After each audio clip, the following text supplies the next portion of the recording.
बहुत सारी ऐसी वर्ब होती हैं जो ट्रांजिटिव होती हैं। अब आप कहोगे सर ट्रांजिटिव वर्ब कौन सी होती है? ट्रांजिटिव वर्ब ऐसी होती हैं verb having object.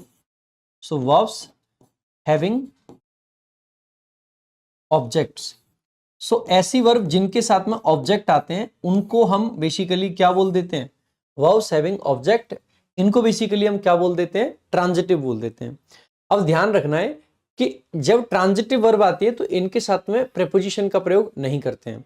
SSC exams में अक्सर करके आपके इस पर क्वेश्चन पूछे जाते हैं। कुछ फिक्स्ड वर्ब हैं जो कि आपको पता होनी चाहिए, जिन पर क्वेश्चंस आपके अभी मैं कराने वाला हूं। एक तो एसएससी अक्सर करके डिस्कस पे पूछता है। डिस्कस के साथ में अबाउट नहीं लगाना चाहिए। अटैक आपका वर्ब हो गया। अटैक के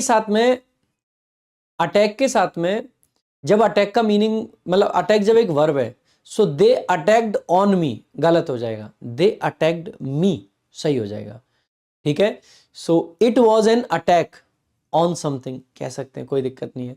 तो अटैक ऑन, जब अटैक नाउन है तो आ सकता है, लेकिन वर्ब है तो नहीं आएगा। तो ऐसी बहुत सारी वर्ब होती हैं जिनको आपको दिमाग में रख लेना है।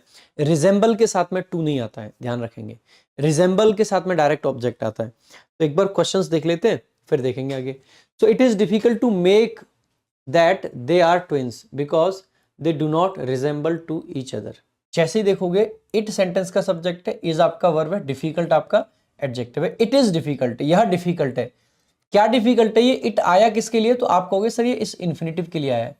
अक्सर करके जब इन्फिनेटिव को हमें सब्जेक्ट बनाना हो तो हम इन्फिनेटिव को सब्जेक्ट ना बना के इट को सब्जेक्ट बना देते हैं और इन्फिनेटिव को बाद में रख देते हैं एडजेक्टिव के। So it is difficult. क्या डिफिकल्ट है? To make. क्या मेक कर पाना?